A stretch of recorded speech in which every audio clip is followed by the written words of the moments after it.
Ano ulam? Huwag dapat ganyan. Yan yung ginisa. Dapat marunong tayong magluto ng ulam. Hindi tayo aasa sa nanay natin lamang.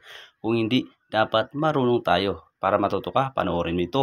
Lutong ginisa na crab at saka iba pa. Siyempre, hiwalayin ng sibuyas bombay, luya at saka bawang at sili-kulikot na tinatawag sa amin.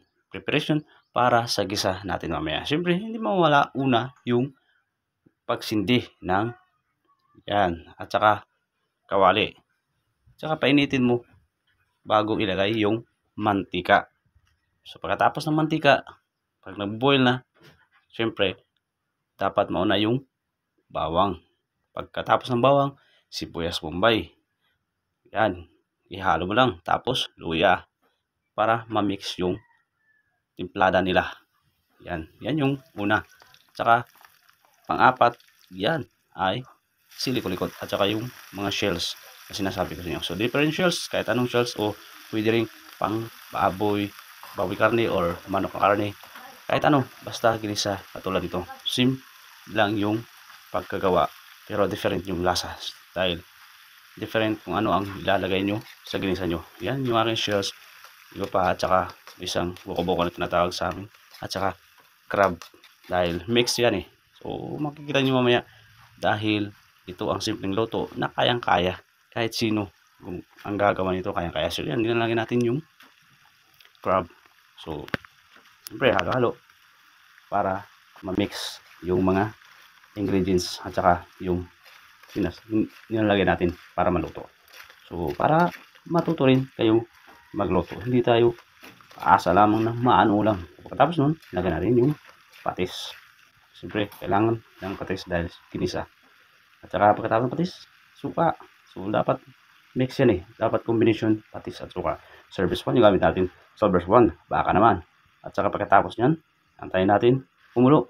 Pagkatapos kumulo, susunod natin yung ketchup.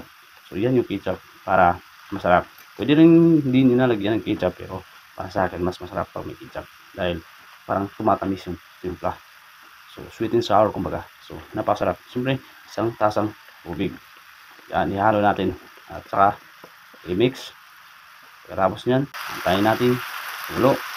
Pagkatapos kumulo, mga few minutes lamang, pwede na natin unin. Yung tawag sa Tagalog. Pero before that, siyempre, hindi mo wala. Ito talaga yung guys. Kahit anong kompleto ng sarsarisado at yung mga hinahalo mo yan. Tanlag na, tinatawag tanlag sa amin. Kahit anong halo mo yan, kahit anong mga nilalagay mo dyan, pag ang timpla mo ay maalat, wala talaga, or matabang, hindi talaga masarap yan. So dapat napaka complete ng lagay sa asin at saka yung pag mix nya, bitchin, tinatawag bitchin. Yan yung successful na luto natin. Yan yung parang pang chef cook na galawan, pang chef cook na nilagay natin. So yan ang ating niluto na ginisang crab at saka shells. So mix yan.